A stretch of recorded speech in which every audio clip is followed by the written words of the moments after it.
The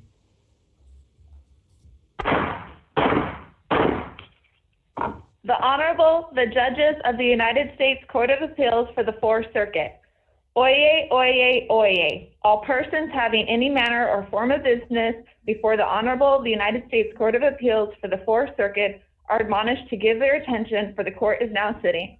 God save the United States and this honorable court. Good morning, counsel. We're happy to have you with us, even remotely. And we're also happy to hear argument in our first case, United States versus Buzzard. Mr. Bungard. Thank you, Your Honor. Again, my name is David Bungard, and I'm here today on behalf of both the appellants, Jason Buzzard and Paul Martin. The first issue that I would like to address today is the district court's error in denying the defendant's motion to suppress on two separate grounds. The first ground the district court was wrong on was a finding that the officer's question as to whether there was anything illegal in the car was related to the mission of the stop. Specifically, the district court thought that it had to do with officer safety. The second finding that we dispute is that question, the district court found that question did not prolong the stop since it was asked concurrently with other traffic-related mission activities. And specifically, the district court's ruling is contrary to the Supreme Court's finding in Rodriguez versus United States, as well as the other post-Rodriguez cases that we've cited in our brief. Specifically, in Rodriguez, Judge Ginsburg held that any police conduct that extends the time that's reasonably required to resolve a traffic stop, in this case, writing a ticket for having a defective brake light, will violate the Fourth Amendment. In Rodriguez, the court specifically rejected the government's position that an officer can incrementally prolong that amount of time to run a traffic stop, so long as the officer remains reasonably diligent about pursuing the reason for the stop. Specifically, the court in Rodriguez said there is no room for any de minimis time. Any extra time that's added to the stop will be violation of the Fourth Amendment. Now, that doesn't mean that officers can't ask questions during a traffic stop. The court in Rodriguez said that questions related to checking driver's license, the person's registration, checking for outstanding warrants. Mr. Bungard, this is Judge Diaz. Good morning. May I ask a question? So, in this case,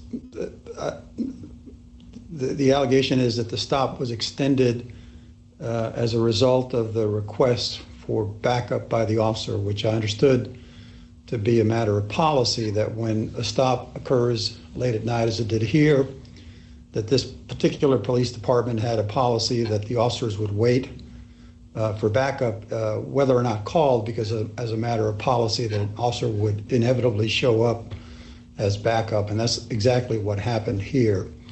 So why is that not related to the purpose of the stop here? Unless you're making an allegation of some sort that there was bad faith on the part of the officers here, and I don't see that here in the record. So can you explain that to me?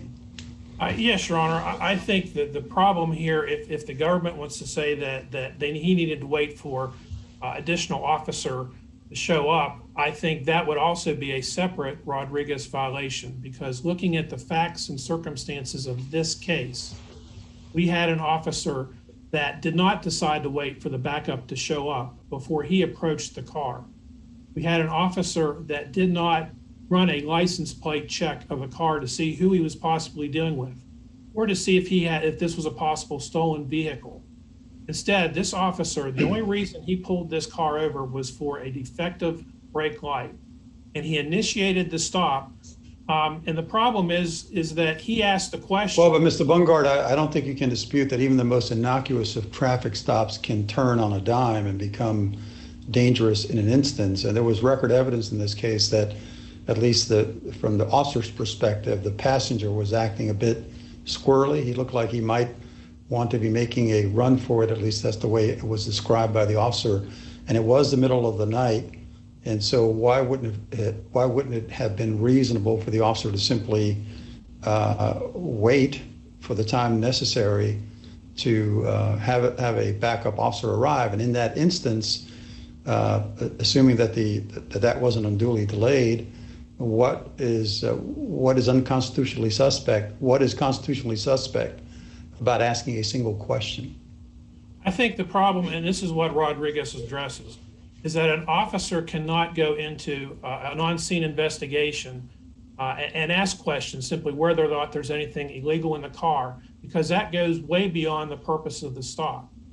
And that the fact that I'm granting you that, but let's assume that and you know, the district court judge actually made a finding that was in fact related to the stop, because the question, be it framed broadly, could be interpreted to be from the officer's perspective, to be a concern about weapons. But let's put that aside for the moment and say that that question was unrelated to the purpose of the stop. And we still have the problem about the fact that the officer testified that, in fact, he was awaiting backup before he could complete the mission of the stop. And if we accept that as true, why does it matter that he asked one single question during the interim while he was waiting for the backup to arrive? Your Honor, I would say that the facts of this case would show that his testimony about waiting for backup was simply a post hoc rationalization as to what happened. After he asked the question, Mr. Buzzard turned over a marijuana bowl. Well, how can that be? How can that be so when in fact the backup arrived? I mean, it happened the way he testified. Well, the way the backup officer testified at trial, and actually he was a witness at trial, Patrolman Messer, he said that he showed up. By the time he showed up, Mr. Buzzard was already out of the car and detained. So this officer went ahead and did things without waiting for the backup to show up. He got Mr. Buzzard out of the car, had him out by the side of the car, and had him detained before the second officer showed up. So that's where my argument is that this really wasn't for officer safety. It was this officer asking investigative questions, trying to find out if there was something else he could write a ticket on besides. Counsel? Yes, Your Honor. Sorry to interrupt you. So I understand that the argument that you're making, I think, which is this is a post hoc rationalization. We should not believe the officer. But help me understand, the motion to dismiss is denied, and we're required to take the facts in the light most favorable to the government, right? I mean, that's the standard that we must apply. And help me understand how I can do that in light of Judge Diaz's questions and still sort of, reject the officer's statements as false, find the district court's findings unsupported. I mean, your arguments might well have some purchase in a district court, but given that we have to accept the facts in the light most favorable to the government, which would suggest that the question was asked while he was awaiting backup as per the policy of the department, I have trouble with the argument in that framing. Can you help me there? Again, I think there might be certain instances where it might be appropriate to wait for backup, but in this case, based on the information that officer had, I think the facts of the case would show that he wasn't merely waiting for backup, but instead launching into a new investigation. And how do I reach that conclusion, taking the evidence in the light most favorable to the government, right? That the officer acted unreasonably in awaiting backup. I get the argument before the district court, right? And but we have sort of a little bit of a different standard here. Help me understand how that's not flipping that burden. I mean, it seems like to me you're asking me to take the facts in the light most favorable to your client, and maybe that's a plausible reading of what happened below, but certainly is not the reading in the light most favorable to the government, no? Your Honor, the other thing I guess I would point out is that during the suppression hearing, the officer was asked why he asked that question, and he didn't say anything about he was concerned about his safety. He stated that he'd asked the question based upon the time of night, the high drug area, the high crime area, Mr. Martin. And all of that goes to the question that Judge Diaz assumed away here of whether it was related to the purpose of the stop. And again, I think maybe you have an argument on that, maybe not given the light most favorable to the government standard that you're faced with, but that doesn't affect the awaiting backup point, does it? Well, again, I think I go back to what was in this officer's mind when he asked the question, and I don't think it was officer safety. I think he was trying to fish. And we need, for your position to prevail, we need to determine that subjective belief is determinative, not the objective reasonableness, and then B, we need to assume that fact against the government. Yes, Your Honor, but again, I also would say that in this instance, asking for backup would be a separate Rodriguez violation to the extent that it would be more than a de minimis addition to the delaying the stop. And I would look at it this way. In West Virginia, we have a lot of rural areas, and what's to say an officer says he needs backup and it takes 20, 30 minutes for another officer to show up. For a traffic stop that has to deal with a defective brake light, that surely would violate a person's Fourth Amendment rights to have that issue addressed promptly and not have to wait for the second officer to show up. And I think in this case, the facts that were presented before the district court show that this officer was not concerned with officer safety, initiated a stop on his own. Even after he asked the question, he got the driver out of the car. He didn't wait for the officer to show up before he did anything else. So I think from the facts of this case, I don't see where officer safety is a standard that the government should be able to argue here because of the additional time that it adds to the stop.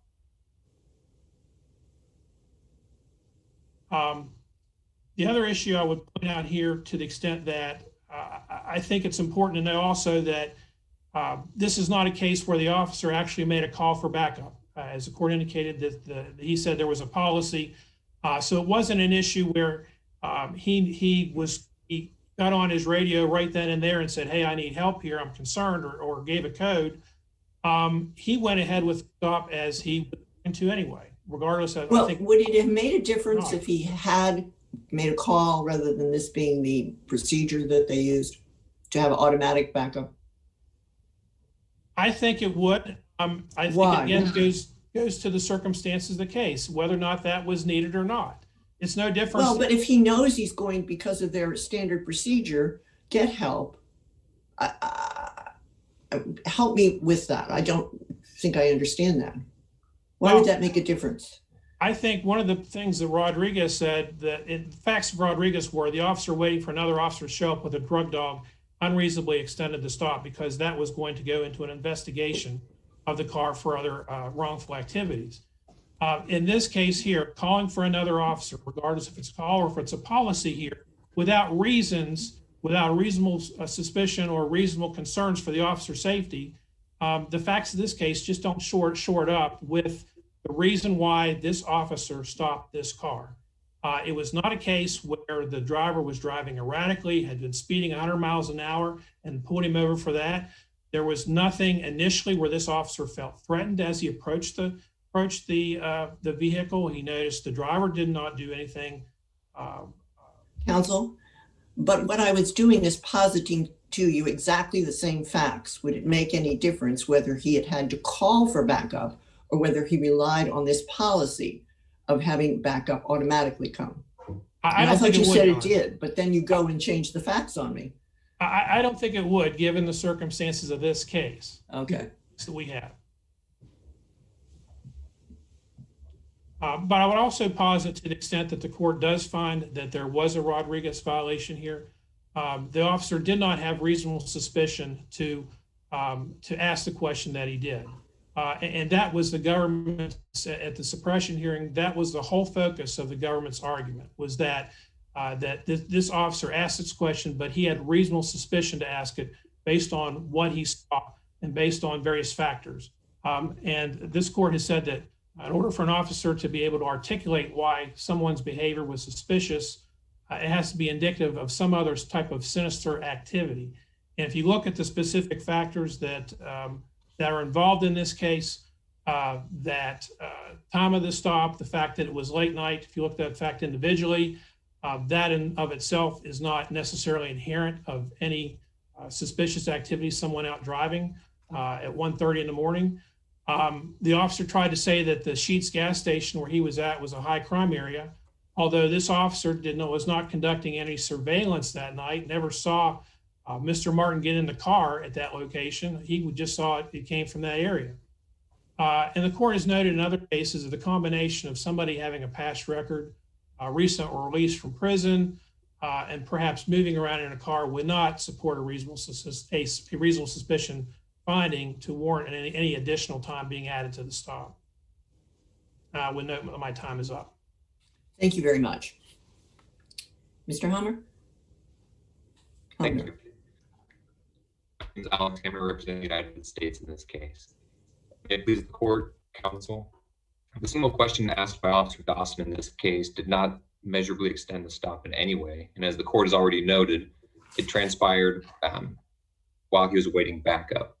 Furthermore, even if it had extended the stop, Officer Dawson had reasonable suspicion of criminal activity and would have been permitted to investigate that suspicion by asking additional questions. Finally, addressing the other issues in the appellant's brief, the evidence admitted at trial was more than sufficient to convict the defendant, and the verdict returned by the jury and entered by the district court should be sustained by this court.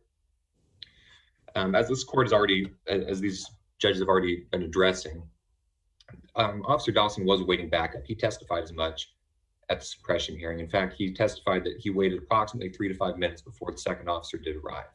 It was during that time period that he asked this question of whether or not something illegal was contained in the car.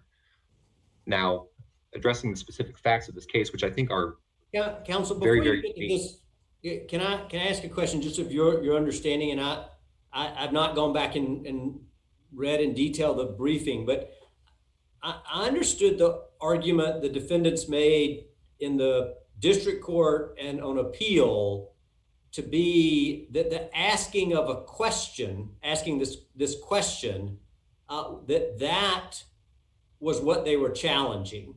But an argument today, it seems to be, and I wrote it down, was that he was not entitled, that the awaiting backup was an improper action, not the question, right, which it seems to be what they challenged, but instead that the officer was not entitled to await backup. Is that, do you understand that to be a different issue, or do you think that was encompassed? Obviously, I'm asking you as an officer who read all this information. Is that part of the claim that was raised, or is that a distinct claim in your mind from the question-related arguments that seem to be the focus of the briefing? I think you're on point. The issue of whether or not the waiting for backup was extending the stop was raised, or has come up this morning with the question by Judge Diaz, which I'm not saying isn't appropriate. It just wasn't. It's this, as you're recognizing, it wasn't addressed in the briefing. It was the single solitary question that was the issue at the suppression hearing that was addressed in the briefs. But Judge Goodwin had found, the district court had found that this question transpired during the course of the stop itself, and so it was related to the mission of the stop itself. Specifically, he also noted that the officer was waiting for Buzzard and Martin to produce identification, proof of registration for the car, proof of insurance, none of which ever took place, quite frankly, because they didn't have it. So they weren't able to produce it. And while he was waiting for these documents, Officer Dawson was also waiting for backup to arrive, which is what he testified was per their policy, specifically when he radios in that there are more occupants in the vehicle, specifically in this case, 2 people in the car. He was by himself. It was a high crime area. It was 1:36 in the morning. Can I ask one other question, which is sort of similar to the one I asked your colleague? The district, I just am trying to understand this sort of oddity here. The district court here declined to find when this question was asked, right? The defendants testified it was immediately, the officers testified it was, later, sort of when this process was going on. The district court explicitly seems to not answer that question.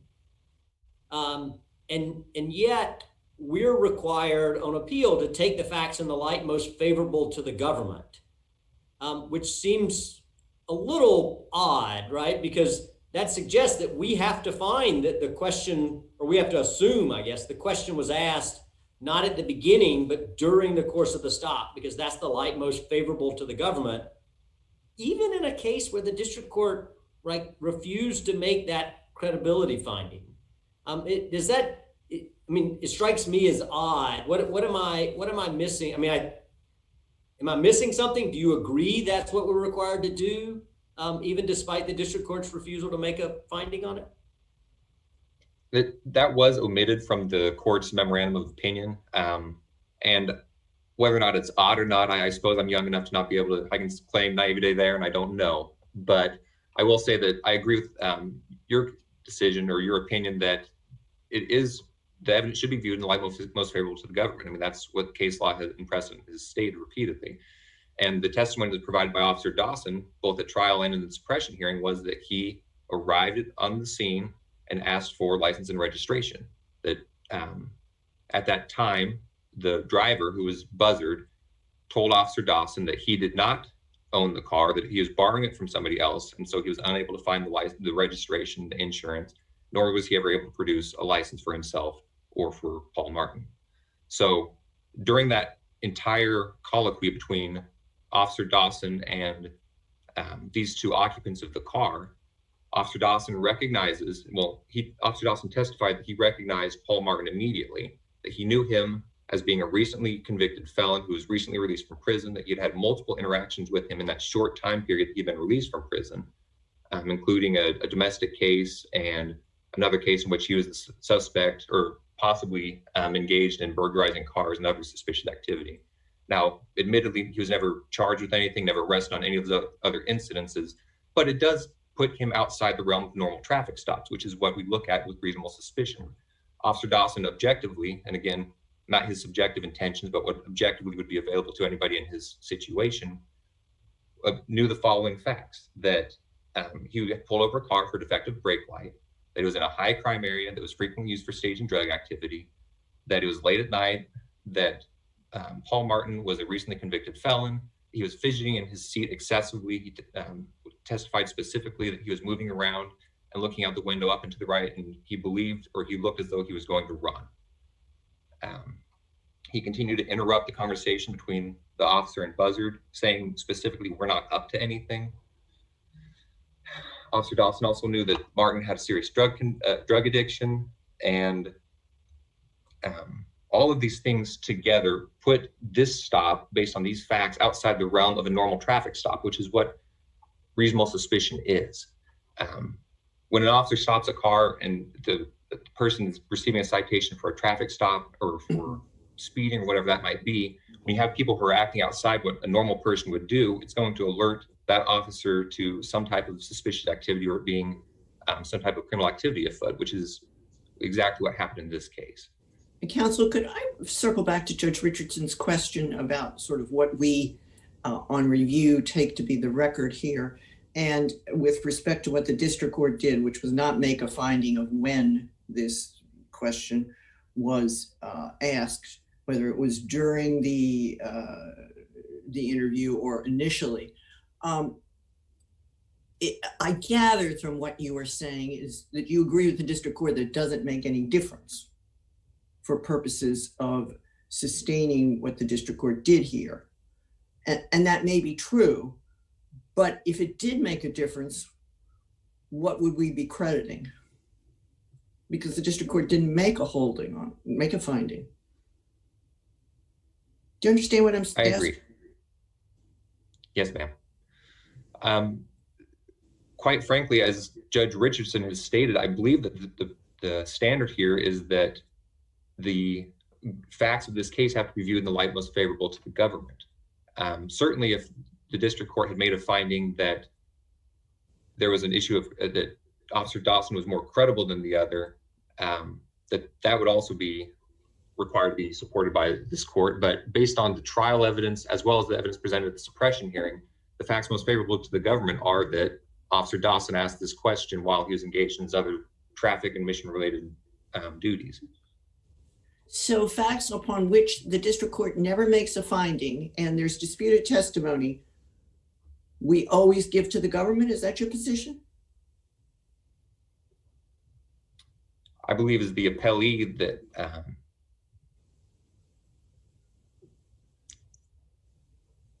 Your Honor, I genuinely don't know that.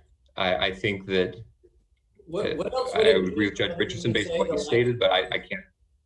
The light most favorable to the government. I don't understand why this is. I mean, this is my point of oddity, right? Is that if the district court made a finding, we would review it for clear error, right? But if the district court doesn't make a finding, then at least as our case law stands, we must take the facts in the light most favorable to the government. It's almost by not making a finding, the district court like gets more deference. I mean, I'm not sure that makes sense, but I guess I think Judge Motz has identified exactly the sort of angst that I've got here, is that by not making a finding, the standard is almost better for you than if the district court had found the question was asked in the middle of the stop. We could review that for clear error, right, as a factual finding. But if the district court makes no finding, at least all of our cases say that we must take it in the light most favorable to the government. And here, I presume that means that it's in the middle of the stop. I mean, that was the question I was asking your colleague, and Judge Motz did a better job of teasing that out than I did. But That's because you started it. Right. I mean, I think you've said you just don't know, but that is sort of a concern, given what our standards are. Shouldn't it be? I agree that it is an oddity in this case. However, I don't think it's necessary that the court make a ruling on that in this case, specifically because, as the district court found, and as I believe the evidence supports, that this question, regardless when it took place, did not measurably extend the stop in any way. Not largely because, as Judge Diaz had pointed out, the officer was awaiting backup anyway. So I don't think we need to make a determination on the credibility of if it was the first question that was asked, or if it was asked, as Officer Dawson testified repeatedly, that it was during the course of when he asked for license and registration and the like. Regardless of when it was asked, Officer Dawson was awaiting backup, and so it wouldn't have extended the stop anyway. But even if it had extended, is there evidence that, like, before he walked up to the window, that he was awaiting backup? I thought the evidence, because if it was the very first question, he would have been awaiting backup before he even walked up to the car, right? That seemed to me the testimony was, I was awaiting backup because of a fear for flight. Right? He didn't decide in the car he was going to await backup. He got up there and they were, flighty and that sort of thing. So if it was the very first question asked, can we really say that it didn't extend the stop? I think so, because he testified specifically that when he approached the car, he immediately recognized the defendant. And so all of the facts we've articulated, he knew right away. Perhaps the evasive behavior may have come in shortly afterwards, but the reality is that his story that he told is the only one that makes sense with the timeline and the other evidence that was presented, quite frankly. Not to mention that, well, and I won't get into that. Quite frankly, regardless of when the question was asked, Officer Dawson was awaiting backups. He testified specifically because of the high crime area. It was late at night. He was outnumbered. He recognized the defendant as being a convicted felon. And so he testified he didn't go back to his car because he didn't want to leave them alone while he was waiting for another officer to arrive. And backup came within 3 to 5 minutes. Is that right? That was his testimony at the suppression hearing, Your Honor, yes. Okay. And I know that— Mr. Hunter, can I ask a question about another part of the district court's ruling? The district court also, I think, if I'm remembering correctly, found that the question itself, even as phrased, that it was at least reasonably related to officer safety, and so was a proper question regardless of whether or not it extended the stop. Do you agree with that? Well, I imagine you do, but tell me why. Sure. So unquestionably, and as this court is aware, the officer is allowed to get up and ask a litany of questions that are related to the stop itself, and also questions regarding whether dangerous weapons are contained in the car because of the dangerous nature of traffic stops. I can't remember which of you had mentioned that these traffic stops can turn on a dime, and so certainly they're allowed to ask the least intrusive questions permissible. Now, I understand that asking if there's anything illegal in the car is somewhat distinct from asking if there's a firearm in the car, but it also wasn't specifically asking if there's drugs in the car, something that shows that he was looking for anything other than, as Judge Goodwin found, or as the district court found, something that was related to officer safety. The question itself is a little bit broader and more generalized than asking if there were firearms in the car, absolutely. And if he had furthered that questioning and asked if there are drugs or other things in the car, then that would be engaging in a separate investigative situation. But the solitary question itself here is so broad and overly generalized that I don't know that it specifically, let me say that differently, that it encompasses whether or not there were firearms or other things, explosives, things that could be dangerous for the officer. And so I do think it was related to officer safety, not to mention that outside of firearms, there are items contained in these cars which can be dangerous, including fentanyl, car fentanyl, things that if the officers even come remotely in contact with can be dangerous for them. Okay, so let me ask you a question about the policy regarding backup. And you listed a litany of things that gave the officer some concern about his safety. Let's assume that none of those facts existed. I mean, this was in fact one of the most innocuous stops you can imagine. And yet there's a policy in place that an officer will await backup, or an officer, as a matter of policy, says, in every case, I'm going to await a police backup. I thought I understood your friend's concern on the other side is that this could be a subterfuge for extending stops to engage in a separate investigation. Do you concede that there might be a set of facts where that notion of needing backup just might not win the day, or is it your view that we don't get to second guess officers when it comes to a need for backup? Specifically in the case that Mr. Bungard mentioned in Rodriguez and I believe in Johnson, the court addressed whether or not, they acknowledge that traffic stops are especially fraught with danger and that officers may take certain negligibly burdensome precautions to do their job safely. So I would agree that if there was, as this court is always going to do, it's going to look at the facts of the case in front of it. I'm not going to say that there is not some hypothetical situation out there where it could be an unnecessary burden on the Fourth Amendment for somebody to wait for backup. That's plausible. I don't know what. What about the scenario that Mr. Bungard posited, that if the backup in a small rural town, small police department took an excessive amount of time, half an hour, an hour, is that a problem? It could be, but at the same time, I think it would depend on the facts before the court at that time. If I know that you're positing that if this was the most innocuous stop and he's awaiting 30 minutes for backup, that I could easily see how that would be burdensome on the Fourth Amendment and would be a problem. However, in this case and before this court, we have a short stop of 3 to 5 minutes where he's waiting for backup in not rural areas in downtown South Charleston, in a high crime area where the officer knew the backup was coming, as always happened and has happened in this case based on their policy. And so he didn't need to call it in, and the officers arrived within a very short time period. In a different scenario, I suppose this court may find differently. I don't know, but in this case, facts before it.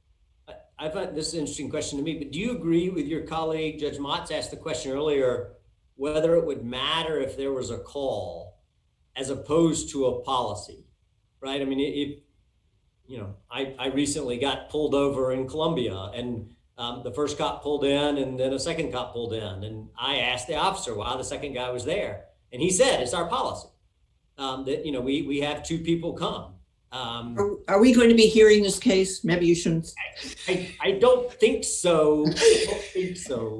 You would be probably recused. But the point being is they pulled 2 people in, but it was a matter of policy. It happened all in every instance. And so it's not dependent, we talk about all kinds of community caretaking policies, inventory policies, but we look at policies differently than we do where an officer makes a choice to extend a stop for a drug dog to get there in an individual instance. Your colleagues seem to suggest it doesn't matter one way or the other. I'm not sure it's totally implicated here, but do you have a view? And you can say you have none. I'm okay with that. But do you have a view on whether it does matter, whether it's sort of part of a policy or whether it's an individualized choice by the officer to delay to get a drug dog there or to get somebody as backup? I don't believe there's any reason to view it differently, whether they make the call for backup or whether they know that the backup's going to come because of a policy or procedure. I think the implication was that Officer Dawson was lying or just, I don't know how to say that differently, was not being forthright with his intentions in asking the question, that he wasn't actually waiting for backup because he never called it in. But I think that was the implication. I absolutely don't agree with that. But whether or not a question of if he calls it in or if he knows backup's going to come and just waits for it, I don't think that makes any difference whatsoever.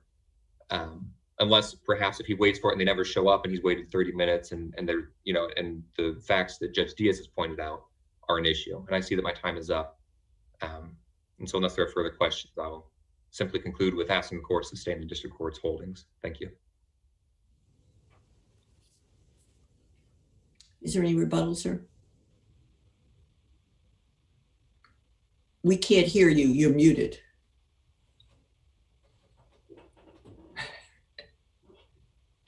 There. Your Honor, to the point that the government... Counsel, excuse me. We didn't hear the first part of what you said. You were muted then. Okay. Okay.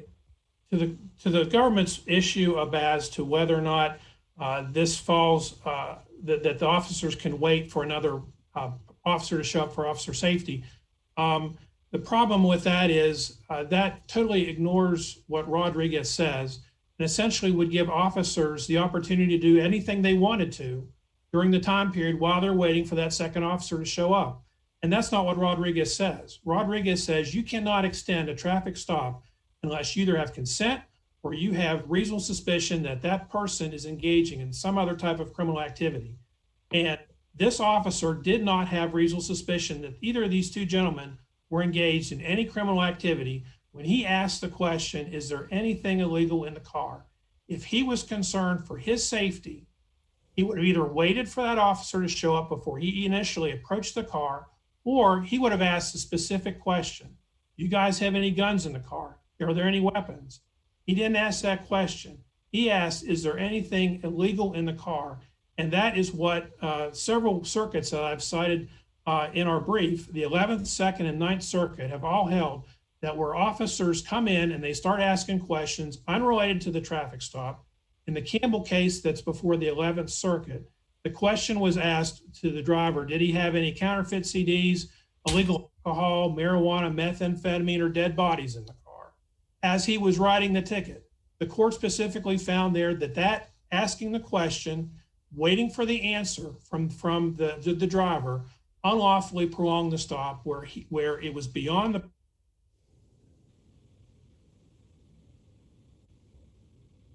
I think he was weaving in and out of traffic, failing to stay in his lanes. He had a problem with his headlights, but it was outside the scope of that. And the question again... Counsel, if the officer here to ask, do you have any dangerous items in the car? Guns, fentanyl, explosives, whatever we want to posit, but dangerous items. Do you agree that the officer could have asked that question? Yes, because I think that question goes to officer safety. Okay, and so the question I'm trying to tease out is, so if he asked the narrower question that you suggest from the 11th Circuit, do you have non-dangerous criminal items in the car, right? So that would not include, counterfeit, right? Dead bodies, things that are not dangerous. I understand why that's just about investigating crime. But if you ask the broader question, which takes the same amount of time as, do you have any dangerous items? And do you have any illegal items? Why is that broader question problematic when it encompasses a narrow question that would be permissible? Well, I think having drugs in the car is not in itself dangerous, or to the extent that having a gun in the car would be considered something that's dangerous. I think the question has to be specific addressed. If it's going to be for officer safety, It has to be about something in the car that could harm the officer, such as a weapon, not just asking a broad question. But he knew that the passenger was a felon, and so the are there illegal items in the car encompasses both dangerous and non-dangerous, right? And so what I'm getting at is, if he just asked about non-dangerous items, right? Do you have marijuana in the car? I agree that's not related to the stop. But if he asked the broader question, right? Do you have any illegal items, which would include both dangerous and non-dangerous items? Why is the broader question impermissible when a more narrowly focused question would be permissible? Because that's the whole holding of Rodriguez, Your Honor, is that in order to conduct an investigation, for an officer to ask a question if there's anything illegal during a traffic stop, that is the whole holding of Rodriguez. Rodriguez says you can't get into starting a new investigation on something separate and distinct from the reason of the stop unless you have reasonable suspicion. And just the fact that he has somebody that he sees in a passenger seat that is a convicted felon does not rise for reasonable suspicion it would not be rise to reasonable suspicion to invoke a Terry stop of that individual just on the basis of someone's prior record. If that was the case, any person that had a criminal background could be stopped and asked that question. So again, I think the focus of Rodriguez is that you have to have reasonable suspicion if you're going to ask a question other than related to the stop, and that would include questions such as, do you have anything illegal in the car? My time is up, Your Honors. I would ask the court to reverse this case. Thank you very much. We're happy to go on to our second case, United States versus Alston, number 194898. Mr. Sherrill.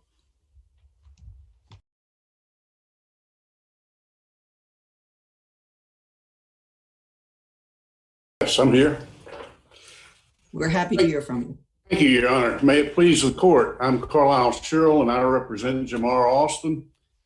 This case is a single issue case. It is regarding the application of the attempted murder enhancement under guideline 2K2.1C, 2X1.1A, and 2A2.1A1. Mr. Alston pled guilty to an information for possession of ammunition by a felon. The standard of review here is clear error as to factual findings, and that's the only question in the matter. The facts arose in this case as of January 1st, 2019 at the Elks Lodge in Sanford, North Carolina.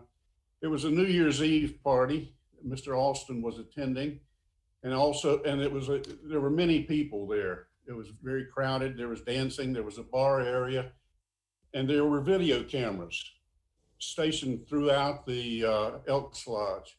And there was also security on hand. Mr. Alston was there with a friend. There's video of him just talking to this friend. And early in the morning, Mr. Alston approaches a Mr. Roscoe, and some words are exchanged between them, and he punches Mr. Roscoe. Then a to-do occurs. There's a scuffle, and it goes away from where the camera is so that on the video it cannot be seen. And another camera is a camera of the entranceway. The entranceway has a security guard there, and he perks up as if he has suddenly heard the scuffle going on, and he goes away from where the camera is to where the scuffle is ensuing. The security guard returns to the view of that camera, accompanying Mr. Roscoe, having Mr. Roscoe in custody, taking him toward the door. Now, this is ironic because one would think that the security guard would be grabbing the aggressor as the first one to grab and taking him away from the to-do that's going on. The security guard takes Mr. Roscoe to where the front door is. As the front door— Is there, just as you're describing that, is there reason in the record to believe that the security officer saw who was the aggressor? Only that he grabbed Mr. Roscoe. That's the only reason in the record. You're saying that we should assume, I'm not sure exactly what you're saying, but I guess I'm not clear why we should assume the security guard knew which one was the aggressor, as opposed to sort of knowing there were two parties involved in a fracas and removed one of them. Well, that's entirely possible. I'm just saying that it would appear logically that he would grab the aggressor. There's no substantiation of that. I'm just saying common sense. Mr. Sherrill, so as you've now described the facts, you have this altercation at the bar, a punch thrown by Mr. Alston. The security guard now steps in to separate the two and begins to escort Mr. Roscoe out the door. And so one of the issues in this case is the question of premeditation, right? And so as I understand the record in this case and the district court's finding, he seemed to conclude that given the fact that the parties at that point had been separated, that Mr. Alston then had sufficient time to premeditate, at least think about what he was going to do next. And of course, premeditation there's no set fixed amount of time. It can happen in an instant. It can be an extended period of time. So why aren't we entitled to credit that view of the evidence, that having separated these two, Mr. Alston then goes after, as I think you're about to describe, goes after Mr. Roscoe and then fires the shots, which luckily don't hit anybody. But why isn't that view of the record evidence sufficient to support the judge's findings, both as to malice aforethought and the separate requirement of premeditation? My argument is that there's no intention to commit murder. Basically, that Mr. Alston did not shoot at Mr. Roscoe. Who was he shooting at? Well, the floor, who knows? It was just, I mean, as the security guard and Mr. Roscoe are approaching the door, Mr. Alston brushes by them, comes within 2-3 feet, I mean, point blank range, and does shoot, which is, of course, there's no audio to go with the tapes, but you can see the shell casings falling to the ground. So he does shoot. There is no way he could be that close and miss somebody he was trying to kill. That is my argument. I mean, this is an argument, as you frame it, this is an argument we often see in white collar cases, right? I didn't cook the books. I'm just totally incompetent, right? So I didn't intend to commit fraud. I just am absolutely incompetent. And that's sort of like, in essence, what you're saying here is that, like, he couldn't have been so incompetent to miss him. So he must have had no intention to do so. That's basically it. That there's no way he could have intended to shoot Mr. Roscoe to be that close and miss him. Is there any evidence in the record of his background or training with firearms? No.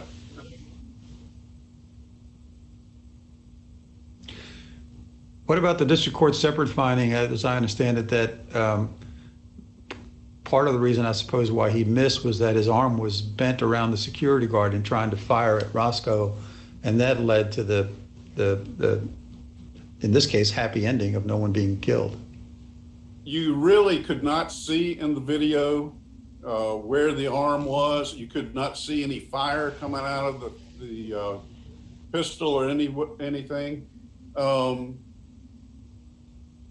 He was wearing a dart. The shell casings on the floor. I mean, you see no shell casings, then you see shell casings. We can assume in between those 2 points in time he fired, and it looked to me like his arm's around the security guard. But help me understand why you think that's not true.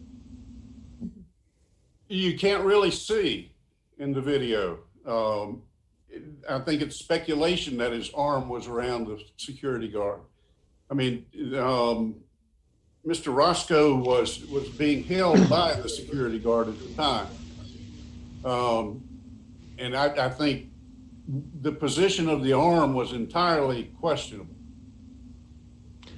just as an aside, they don't pay that security guard enough, because I don't, I mean, he was, you know, that guy, Mr. Roscoe probably has him to thank for his life, but in any event, that's neither here nor there. The shots, I think, were fired basically in order to intimidate. I don't think they were fired in an effort to commit a homicide. And we would urge the court to look at the facts and the lack of the facts, that there was an effort here to try to commit a murder. Okay, if you don't have anything more, we'll let the other side talk, and then you can go back and rebuttal. Unless my colleagues have questions. Okay, thank you. Thank you and good morning. May it please the court, Tanner Kroger for the United States. Your Honors, the district court's factual finding that the defendant committed attempted first-degree murder was not clearly erroneous. And as we've discussed here this morning, the evidence at sentencing was principally this high-quality surveillance video that was taken at the Elks Lodge in Sanford, North Carolina during a New Year's Eve celebration at the end of 2017.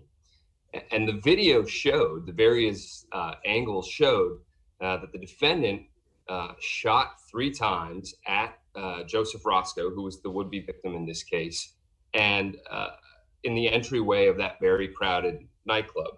And at sentencing, the district court's task was to determine whether those 3 shots constituted an attempted first-degree murder under the sentencing guidelines. Principally, as the district court explained, reading from this court's unpublished opinion in Chambers, there were 2 findings that the district court had to make. First, that there was malice aforethought, and second, that there was premeditation in the act.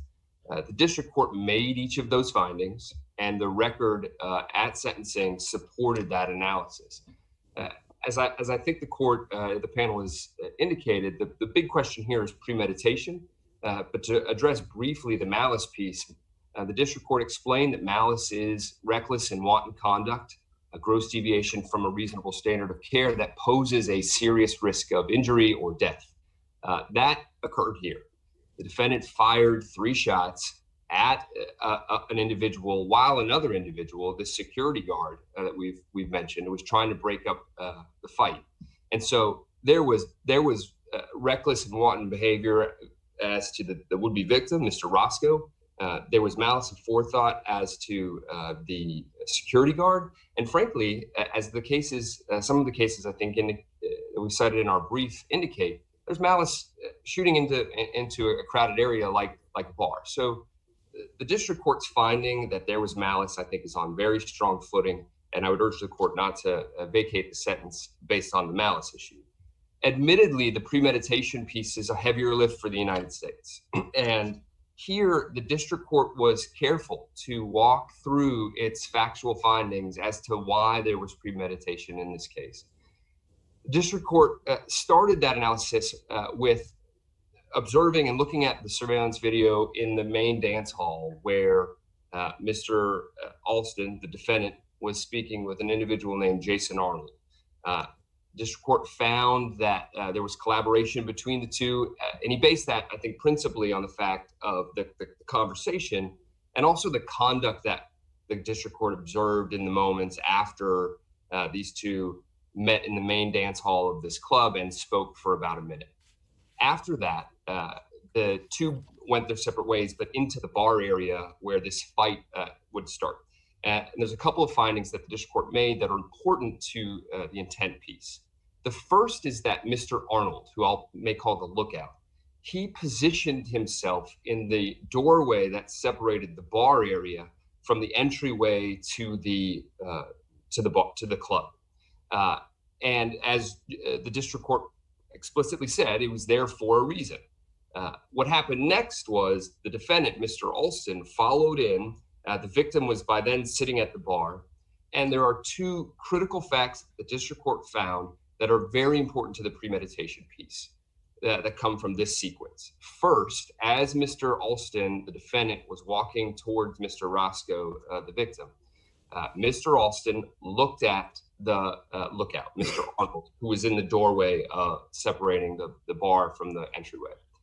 The second is that the defendant grasped the outside of his jacket, where moments later he would pull a gun. And those two facts are important because they connect the defendant's mental state to the conversation that happened in the dance hall, to the altercation that was about to happen, and it connects the defendant's mental state to the firearm before the fight ever breaks out, before there would otherwise be maybe a heat of passion or some other reason to pull a gun. The defendant makes sure that that firearm is in his pocket before he engages the victim. And the district court found that. The district court made that finding. As your honors know from reviewing the video, what happens next is the defendant had a couple of words with the victim. The defendant punched this victim in the face. There's a brief tussle between the two, and immediately after that tussle is broken up, the defendant pulled a firearm out of his... Mr. Kroger, can I stop you there? So if Mr. Alston had fired the shots right then and there, before the altercation with Mr. Roscoe, the fight, are you saying that the district court's findings up to that point would have been sufficient on premeditation? Yes, Your Honor. I think they would. I think they would have been. I think there would have been a showing that there was some discussion, some plan, as the district court found.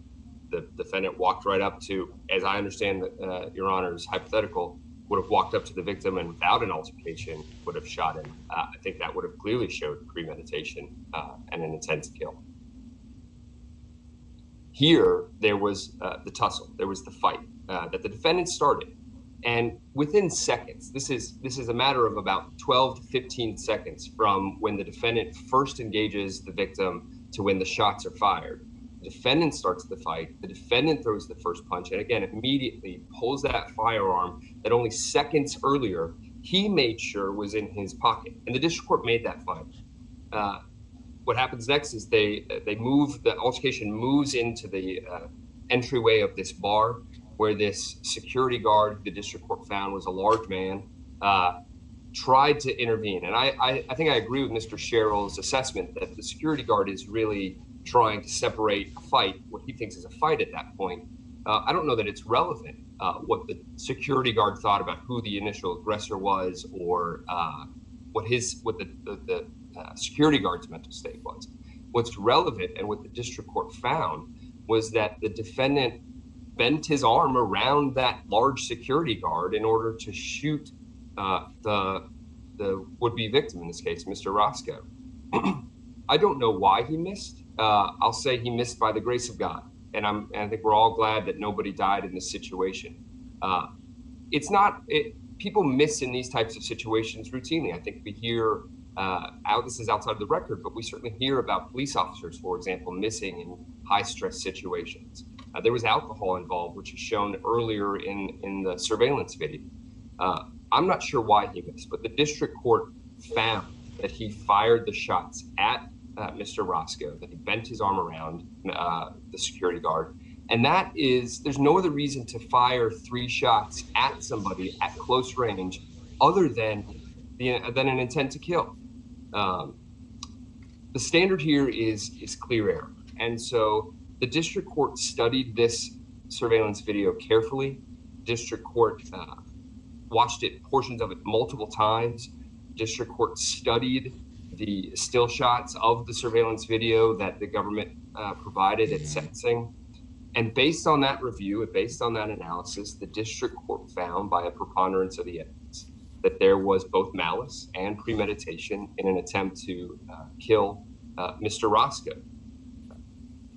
It's a highly deferential standard, and this court should only vacate the sentence if it has a firm, definite conviction that the district court got it wrong. And I would urge this court not to have such a definite and firm conviction, because while reasonable minds might disagree on the premeditation piece, that, as this court knows, is not the standard. It's not whether this court might have decided the facts differently.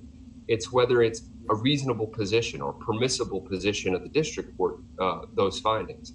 And here it is absolutely permissible that somebody who makes sure that they have a gun prior to starting a fight with somebody, and only seconds later pulls that gun out, fires not one, not two, but 3 shots at a very close range of somebody, intended, premeditated the killing of that individual. So I would ask the court to affirm the sentence below.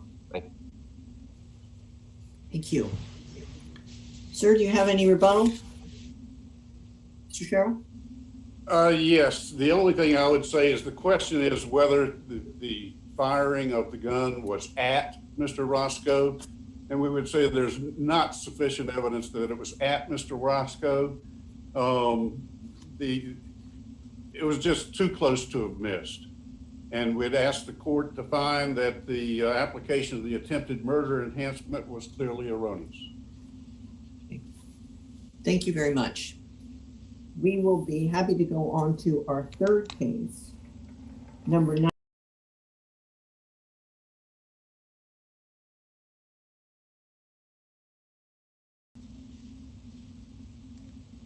We're happy to know you. Mr. Shealy? May it please the court, Ms. Coleman. I am David Schloss. I represent the appellant and defendant below, Joseph Ziegler. We have 2 issues we are raising before this court. First, that the district court erred in finding Mr. Ziegler competent and allowing him to represent himself at a felony trial. And second, that as to both counts of the indictment, the government failed to adduce sufficient evidence as to one of the essential elements. As to count 1, failed to prove that Mr. Ziegler acted as an assistant U.S. attorney during his encounters with the witnesses who testified. And as to count 2, that the government failed to prove that he demanded a thing of value by asserting his authority as an employee of the United States government and assistant United States attorney. Turning first to the issue of competence. I think first, looking at the standard you have, but the Dusky standard for competence to stand trial, I don't think Mr. Ziegler necessarily even passed that. That requires both a factual and a rational, and I stress the rational understanding of the proceedings against him. I think if you review the transcripts of all the court proceedings, beginning with the motion hearing on his motion to represent himself through the trial, it is clear Mr. Ziegler lacked a rational understanding of the proceedings. He may have understood the facts. He had a rather bizarre interpretation of the facts, but he may have understood them. He did not have a rational understanding of the proceedings. So I think either under Dusky, which Godinez-Moran has stated is the standard that applies in a waiver of counsel. Now we get to Indiana versus Edwards. Indiana versus Edwards has held a Supreme Court case that a district court, it was a state case, but by interpolation, a federal district court may, does not require, but may apply a higher standard for competence where the defendant wishes to represent himself at trial. I note here that in this case, at no time did Judge Faber inquire as to the mental condition and competency of Mr. Ziegler. He went through the colloquy. He asked all the questions. Just the answers and the demeanor of Mr. Ziegler during that clearly raised reasonable cause, which is the issue. Mental illness is not... Counsel, can I ask you just to talk for a minute about the defense counsel's representations here? You know, one of the challenges that I think district court judges face in making these decisions under 4241A is the limited interactions that they have and that this district court had at the time the initial decision was made. Here we have the defense counsel explaining that he has, despite his interactions with his client, you know, in private and off the record, that he has no concerns about his competence. Your Honor, I believe what Mr. Bungard stated at the initial hearing on the motion for self-representation is that I have no reason to question his legal competency at this time. All right, so I think he's. So I'll take your quote, right? I'm not sure that's different than my paraphrase, but I'll take your quote. And so, you know, we've had a number of cases that seem to suggest under 4241A that whether there's a reasonable cause, perhaps the best person, the best vantage point is the defense counsel. That may not during a hearing, right? That's a different question, but for whether there's a hearing should take place, the court can rely heavily on the defense counsel, at least in the context in where the defense counsel says, I have no reason to question their competence. I mean, the defense counsel is the one who has the most interaction with the client at the point that we're talking about there. And so why given that, was the district court required to do more? Well, Your Honor, I think there's a couple of reasons. First, I agree the defense counsel would have had more contact with Mr. Ziegler at that point than anyone else involved in the case, but I don't think that's the end of the discussion. First of all, the judge still has to use his own perception and his own observations. Secondly, okay. So let me stop you and ask you about that, because then we get to the morning of trial at J316, where they've now gone through a suppression hearing. The district court now has had the opportunity to interact in some significant amount with the defendant, and there the trial court does sort of say, well, you know, in essence, I've now had a chance to see him, and I find no reasonable cause to hold a competency hearing, right? So we now have a situation where the lawyer early on says, I have no reason to doubt his competence, continues to hold that position the morning of trial as standby counsel, and the district court makes that finding. And I've not found any example where we have those two together where there's ever been any serious question about whether the standard under 4241A has been satisfied, where the counsel agrees with the district court's own evaluation that then required a competency hearing on the abuse of discretion standard that we have. So help me understand how we get over those. Well, Your Honor, first I would point out, as a defense lawyer, we have a duty of loyalty to our client and to pursue our client's interest. We're not necessarily bound by our duty of candor to the court. Mr. Bungard was very careful not to state on the morning of trial. What he said is, I believe the court has already found Mr. Ziegler competent and made that decision. And the court, Judge Faber, recognized that. He said, because it was at the request of Mr. Hasselblad that Mr. Bungard was asked to respond. And Judge Faber said, you're putting him on the spot. And you are on the spot. It's a complex legal and ethical question for a defense lawyer there. And I don't think we can say, well, the defense attorney did not ask for a competency hearing and an evaluation, case closed. I think I agree with that. But here we have an affirmative statement by defense counsel, and then we have an affirmative statement by the trial judge having observed him. I understand your point is that, you know, if the defense counsel wanted to say, Your Honor, I don't think I can answer that question because I have a conflicting ethical obligation of candor and loyalty. All right, fine. Silence is one thing. We have an affirmative statement by the lawyer, and we have an affirmative evaluation by the district court, and we have an abuse of discretion standard. I mean, that's what I'm trying to get sort of some thought on is, are there any examples you can point me to, A, where that's been enough, but B, why would that not be enough? Because, Your Honor, the court did have two hearings and colloquy or whatever you want to call it, the morning of trial, where Mr. Ziegler clearly and repeatedly demonstrated that he lacked a rational understanding. We also have a case where it was a documented history of mental illness in his background. He'd been diagnosed with bipolar disorder, with post-traumatic stress syndrome, and he's manifesting symptoms of mental illness in front of the court.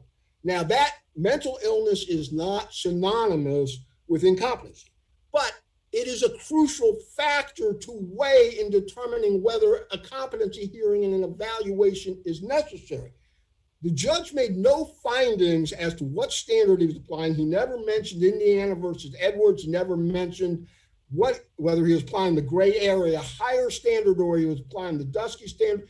He didn't give his basis for finding him competent. He just said, I find him competent as a conclusory statement. I believe Counsel, that is it. Yes, excuse me, it's Diana Motz. Can I interrupt you for a second? Leaving aside for a minute Judge Richardson's good points about what the defense lawyer said, or the defense lawyer in helping him said, and what the trial court said, suppose that we then, in any event, I suppose, have to look at what happened at trial. And I trust that you have read the record. You weren't counsel, but you read the record, haven't you? Yes, of course.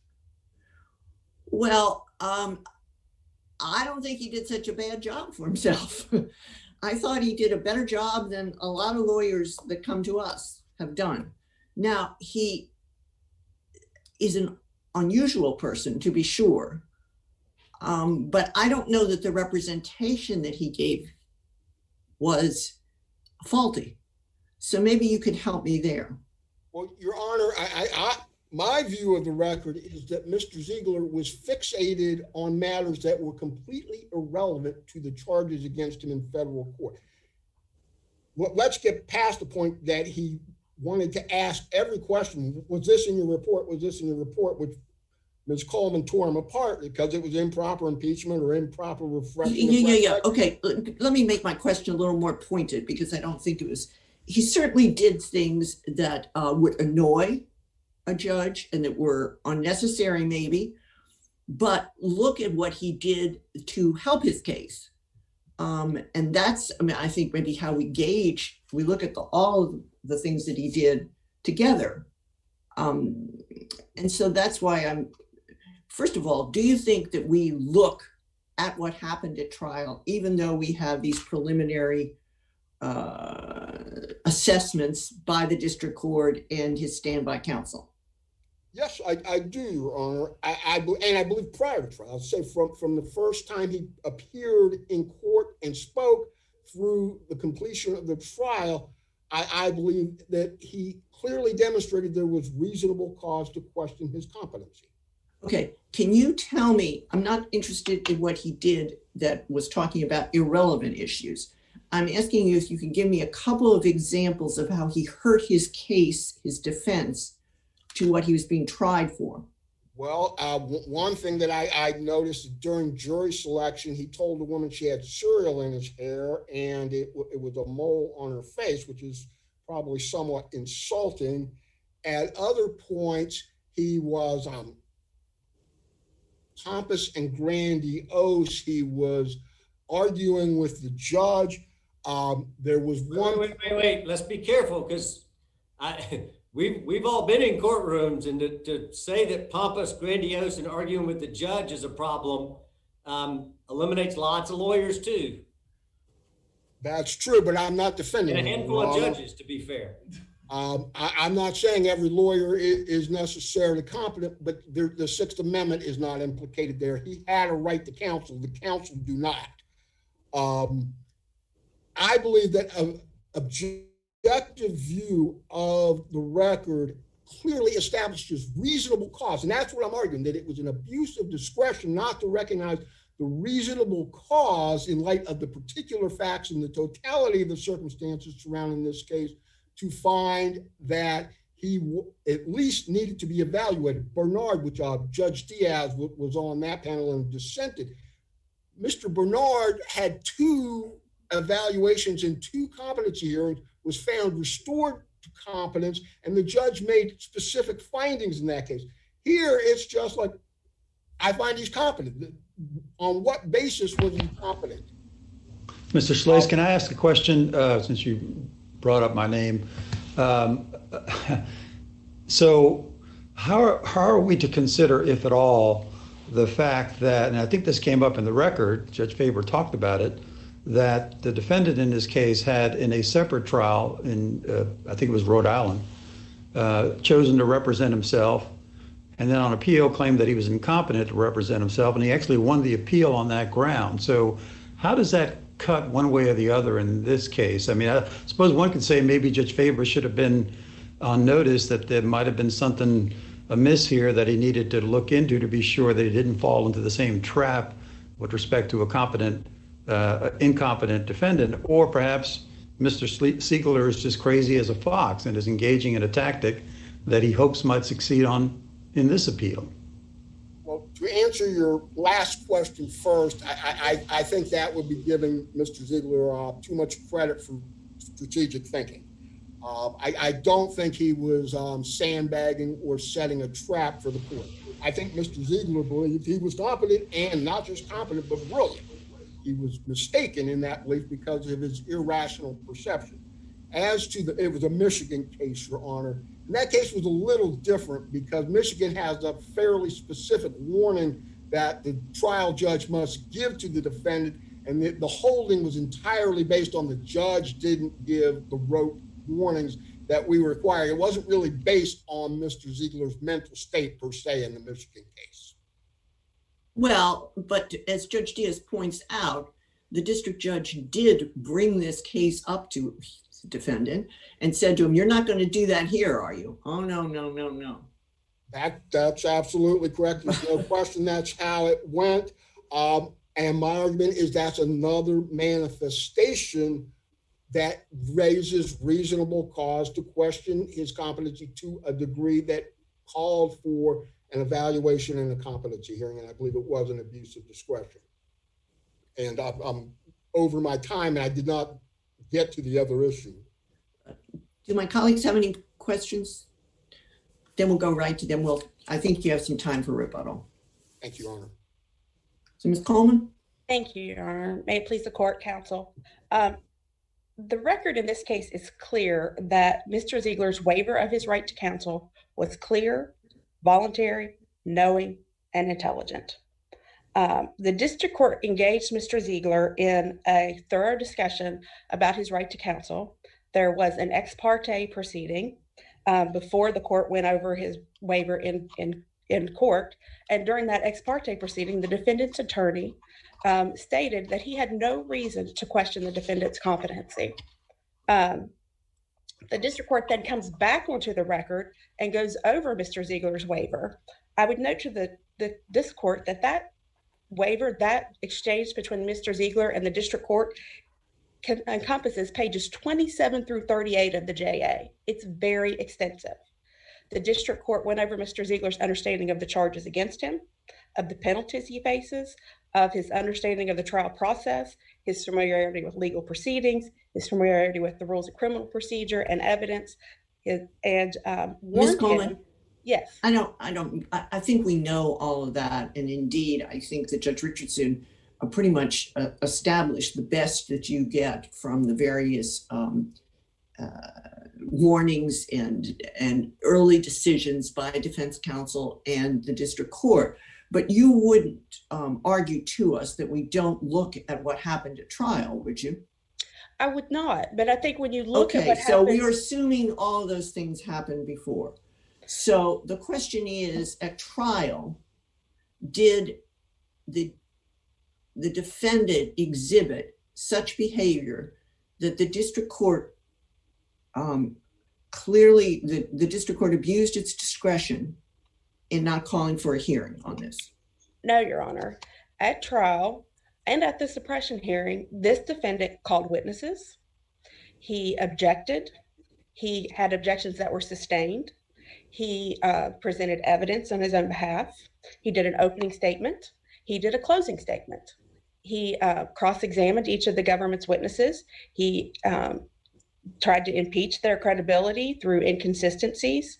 He clearly knew what the charges were, what he was facing, and while he may have had other extraneous things going on, he was able to competently represent himself. He did so not to the degree that a trained attorney would do, but that's not the standard. The standard is, was he competent to represent, was he competent? And there was no indication at trial that he was not competent. The district court was in the best position to see him and observe him. He wasn't, is a strange individual and has some strange ideas, but he knew the legal proceedings against him and he handled them in a way an attorney would. And so I think that if you look at the record of the trial and how it proceeded, there would be no reason for the district court to question this defendant's mental competency to stand trial. Ms. Coleman, just because I'm curious about it, and I don't at all disagree with your answer, but help me understand why we look at the trial. You know, the question is whether why is it that we look at the trial as opposed to that we look at the time when the judge was making those decisions? I think that it would be because the right to counsel is such an ingrained right, and it's a continuing right. And so if it would come up during the trial that it was... So the continuing right is, so in essence, under 4241A, the district court must have a hearing hold a hearing at any time that it has reasonable cause to believe. And in essence, what you're saying, that makes sense, is that you consider all of the information, and if midway through the trial, you change your mind and decide there's a reasonable cause to now believe that the person is incompetent, that you're then required to hold the hearing at that point. I believe so, Your Honor. And I believe that throughout this trial, I'm sorry. That makes sense. I just was trying to understand why it was. I think you're right. I just was understanding why the trial activity mattered. It wouldn't show that the initial decision was wrong. What it would show was that on day 2 of the trial, the court should have found reasonable cause based on everything that had happened to that moment as a totality. That there was reasonable cause to believe, and if that's true, then on day 2 they have to stop the trial and hold that hearing. I would think so, Your Honor, because it's that right to counsel is so guarded, and if the court has reasonable cause to believe that any defendant isn't competent at some point, then the court should stop the proceeding and address that competency issue. But that was not here. Sorry. Oh, go ahead. Do you have a question, Judge Motz? I think Judge Richardson had a question. I was interrupting him. No, I think that was Ms. Coleman. Okay.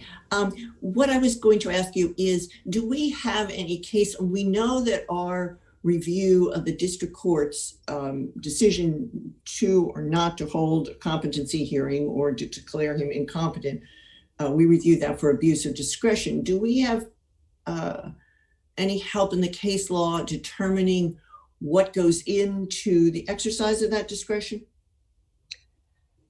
I think that the case law is very favorable to the district court's view of this. This court sort of looks at the district court's advantage of being there to observe this defendant.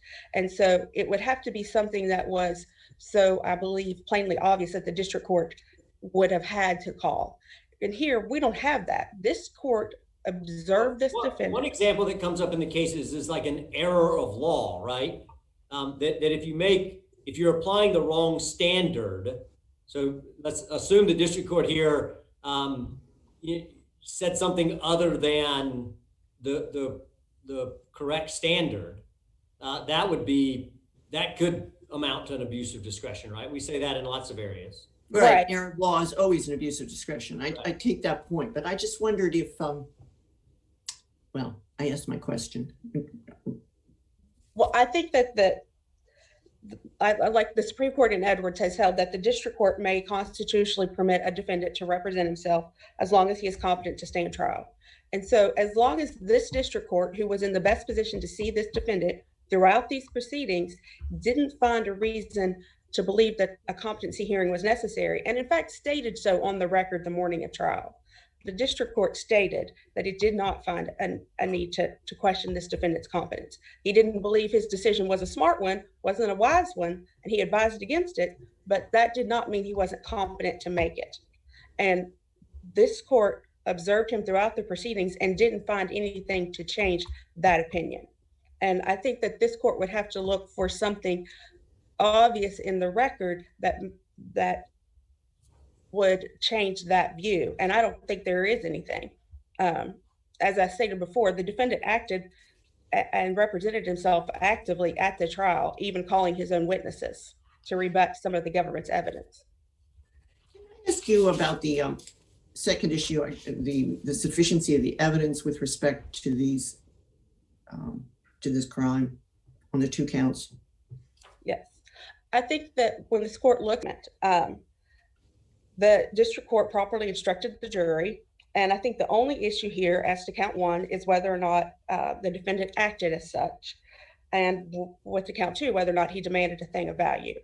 As to count 1, the defendant asserted that he was an assistant United States attorney on April 4th, 2019 to 4 different people. He asserted it to the deputies, Thomas and Morris, continuously telling them that that he was an assistant United States attorney. He didn't have time for this. He would get any charges they brought against him dismissed. They didn't have jurisdiction over him, and that he didn't have to have a driver's license because he was an AUSA, and that he had charges every time he'd ever been pulled over, he had the charges dismissed because he was an AUSA. Ms. Coleman, this is just Diaz here. So, and I think you know this, acting as a government official requires more than simply a mere representation, right? So the question is, what was it in those set of facts that you've alleged to suggest that he did something more than simply boast about his feigned status as an assistant U.S. attorney? Well, he wasn't just saying, I'm an AUSA. He said, I'm an AUSA, you don't have jurisdiction over me.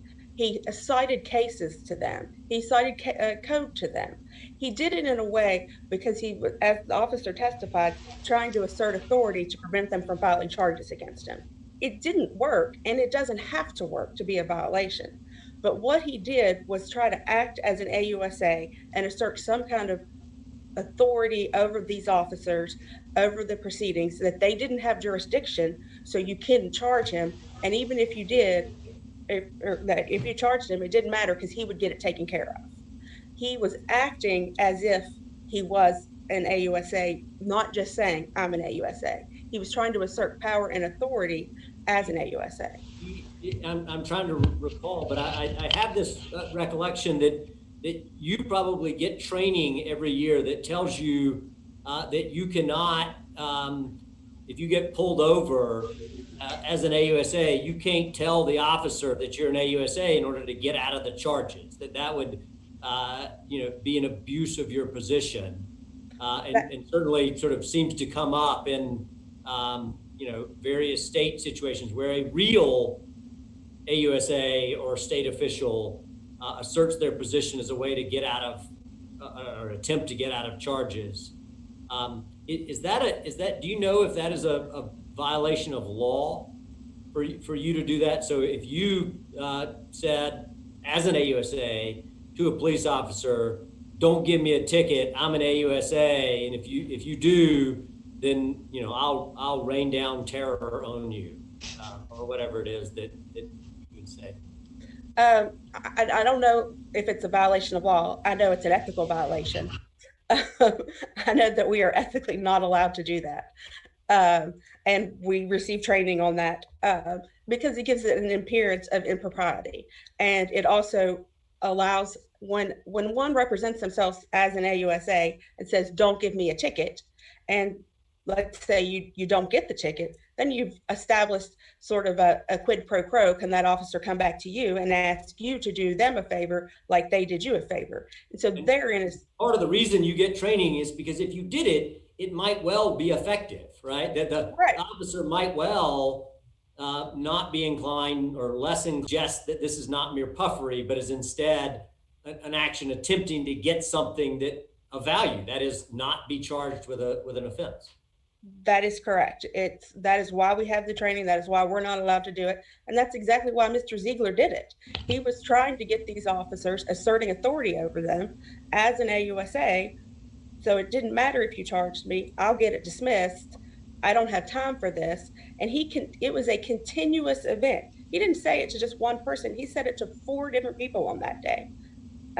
And he told the magistrate judge's clerk, I shouldn't be here. I'm an AUSA. And then he told the magistrate, I'm an AUSA. I'm going to represent myself. And he wrote down code sections, U.S. code sections on his form. And as he was getting up to leave, he said, I'll go down to Charleston, take care of this, and get it dismissed.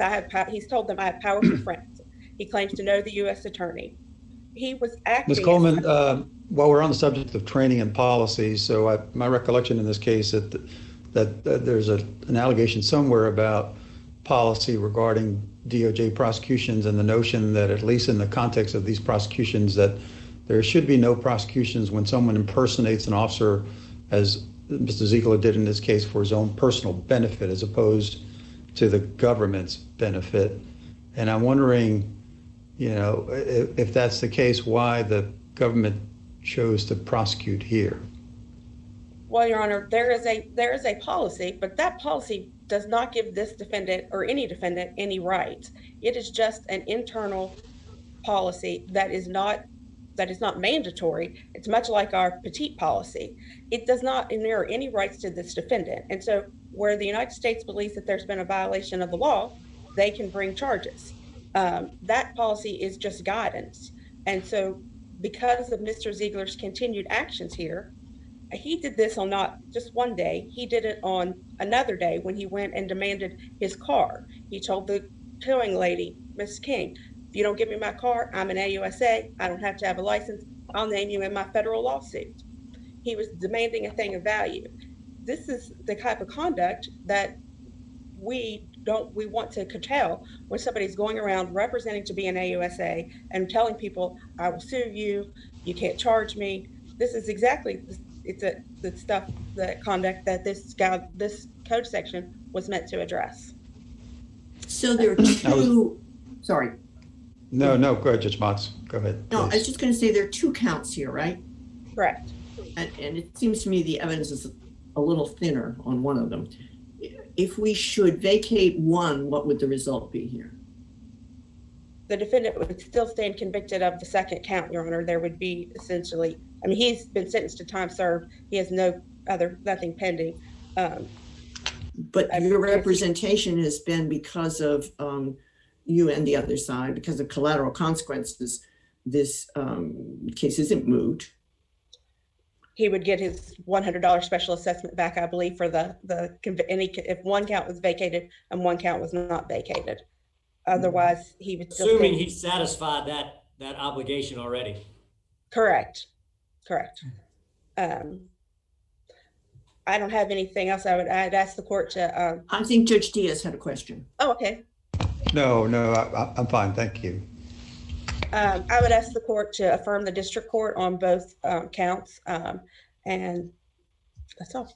Thank you. No further questions, my colleagues? All right. We're happy to hear your rebuttal, sir.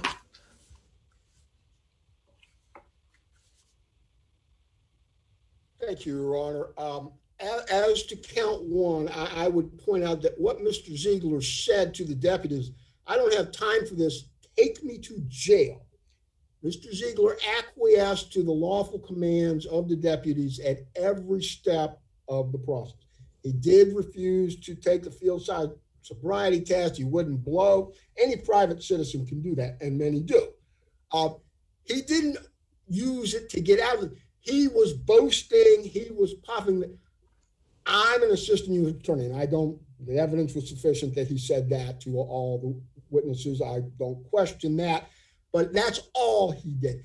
Everything else was a threat or a promise or a boast of future actions he would take as a private citizen that he would win because he's a brilliant lawyer, so brilliant that he's an assistant United States attorney, which takes a lot of brilliance. And it wasn't to avoid being arrested. It wasn't to affect having the charges filed. It wasn't to affect his bond. It was simply telling them, I'm going to win this case at a future case, and you're just wasting my time. Clearly irrational, but he's not acting as a United States attorney. He's telling them he is a United States attorney and that he's going to win the case in the future. No acts, just talk. Not a single act to resist any of the arrest, the transportation, the processing, the initial appearance, the arraignment, and the remand to jail. He went to jail, just like he said initially, take me to jail. That's where he went.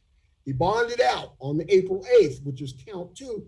He goes to the tow truck place. He wants his car. There's no question he wants his car. And the dispute is over his proof of ownership. He didn't own the car. What he had was a power of attorney from his mother who was deceased. Power of attorney is of no value when it's deceased. The tow truck drivers, you can't prove this is your car. The plates come back to a leasing company out of Georgia. I can't give you the car unless you show me a title or a registration or something. The stuff about him not needing a driver's license is irrelevant. It's not the driver's license that he needs. He's not driving anywhere. The car's undrivable. It's going to be hauled away if it's given to him. He is trying to get the car without problem. Then he starts talking about Replevin and that he's going to name her in a lawsuit. Clearly, Replevin is a private action that any citizen can bring, and it has nothing to do. He was not saying the United States government is going to bring charges against you, civil or criminal. He's saying, I am going to do it as a private citizen. And while I agree with Ms. Coleman that policy does not create enforceable rights, I put that in the brief for context, not as a claim that it is a legal standard for enforcement. But there are also cases that hold that if you require that, you're literally reading the second element of demanding a thing of value out of the statute. And it states, seeking personal credit, not a violation of the statute. Seeking things that are purely personal gain. He was not asserting that he was using or entitled to use the authority of the United States government. He was simply trying to impress people, and it is not a reasonable inference based on the testimony that he acted as a United States attorney with Deputy Morris, with Deputy Thomas, with Magistrate Assistant Murphy, or Magistrate Wright. That's count 1 on April 4th. Count 2, he spoke to Fran King, and as I explained, it was a dispute over whether or not he had sufficient proof of ownership of the car. The driver's license, he also said he didn't need a driver's license because he's a sovereign citizen, which indicates he is thinking as a private citizen. The issue wasn't whether he's allowed to drive with the tow truck driver. He threatens her with a lawsuit, which he did in fact bring. I mean, and he lost it, but he brought it. And there was no demand of a thing of value. It is simply him trying to impress her that he is a legal scholar and a legal expert, and he knows how to get his car back. But he didn't get his car back. He left without the car. He didn't try and take it. He didn't say that because I'm a United States government official acting on behalf of the United States, you have to give me the car. He did not do that. He spoke also, the final person who was a witness was the prosecutor of Clay County, Mr. Samples. He had a long conversation with Mr. Samples. He did tell Mr. Samples that he was a United States attorney. Obviously, Mr. Samples did not believe him, but he did not tell Mr. Samples, you know, hey, we're both prosecutors. You need to intervene here and get me my car back. He didn't do that. He rambled, and as Mr. Samples pointed out, he speaks 100 miles an hour. He goes from one tangent to another. He's pretty hard to follow, and that's not necessarily clear from the record of the testimony, but it is how he was interacting with the deputies at the scene too. They can be conflating whether or not he's saying, I don't need a driver's license, you don't have jurisdiction. He did say, I'm an assistant United States attorney, but he didn't say that is why. And if you read the testimony of all the witnesses, he never claimed that. And so I don't think they proved one is, and I agree, all the other essential elements of both counts were proven, but they did not prove an act as to count one or a demand of a thing of value as to count two. Thank you very much. We will take the case under advisement, and I'll ask the clerk to adjourn court for the day. Thank you, Your Honor. This honorable court stands adjourned until this afternoon. God save the United States and this honorable court.